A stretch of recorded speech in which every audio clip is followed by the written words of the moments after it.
पग पग पे यो तक तक मारे काल कसाई बाणा। हमने बहुत संभल के चलना है।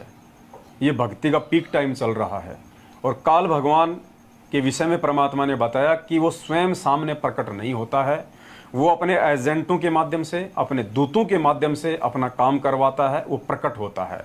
तो हमने यदि वर्तमान में सबसे ज़्यादा सावधानी किसी से रखनी है, इस बात को आप सभी भाई बहन कान खोल के सुन लें।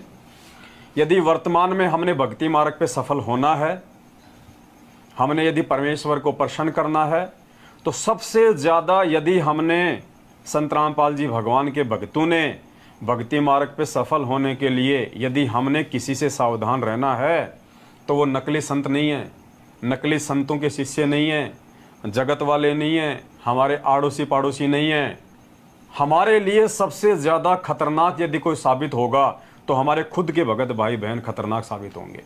तो आपने अपने घर वालों से बच के रहना है, संगत वालों से बच के रहना है, अपने भगत भाई बहनों से बच के रहना है, जो ना जाने कब और किस समय और किस बात को लेके वो काल प्रेरित हो जाए।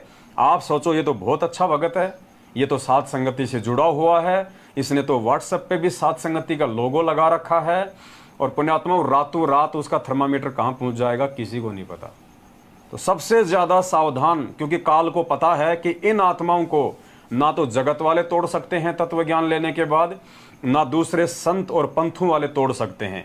इनको यदि कोई तोड़ेगा या इन आत्माओं को यदि तोड़ा जा सकता है तो इन्हीं के भाई बहनों के अंदर प्रवेश करके और उनके माध्यम से आपस में राग द्वेष और ईर्ष्या को फैला के, एक दूसरे में मन मुटाव पैदा करवा के, एक दूसरे के प्रति शंका पैदा करके मैं अपनी चाल चल सकता हूं, और वही हो रहा है। तो एक छोटी सी जो घटना जो घटित हुई है, दास आपको उसकी जानकारी दे देता है ताकि आप सावधान रहे हैं। मेरा किसी से कोई राग द्वेष नहीं है, मेरी किसी से कोई ईर्ष्या नहीं है, मेरे लिए सभी भाई बहन हैं। परमात्मा कहते हैं कबीरा खड़ा बाजार में, मांगे सबकी खैर, ना